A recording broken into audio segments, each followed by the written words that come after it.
પાટણના જીમખાના ખાતે skating coach અંકિતાબેન Raval અને પ્રશાંતભાઈ રાવલના આયોજક હેઠળ વિશેષ સ્કેટિંગ ટુર્નામેન્ટનું આયોજન કરવામાં આવ્યું હતું, જેમાં પાટણ અને પાલનપુરના કુલ 31 સ્કેટરોએ ઉત્સાહપૂર્વક ભાગ લીધો હતો। ટુર્નામેન્ટમાં તમામ સ્કેટરોએ સતત 80 મિનિટ નોનસ્ટોપ સ્કેટિંગ કરી પોતાની પ્રતિભા અને રમત પ્રત્યેનો જુસ્સો દર્શાવ્યો હતો।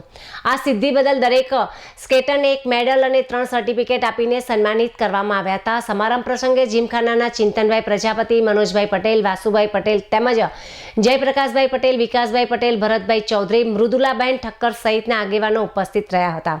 સમારંભ પ્રસંગે જીમખાનાના ચિંતનભાઈ પ્રજાપતિ, મનોજભાઈ પટેલ, વાસુભાઈ પટેલ તેમજ જયપ્રકાશભાઈ પટેલ, વિકાસભાઈ પટેલ, ભરતભાઈ રબારી, મૃદુલાબેન ઠક્કર સહિતના આગેવાનો ઉપસ્થિત રહ્યા હતા। તેમજ ટુર્નામેન્ટના આયોજક અંકિતાબેન રાવલ અને પ્રશાંતભાઈ રાવલ હાજર રહ્યા હતા।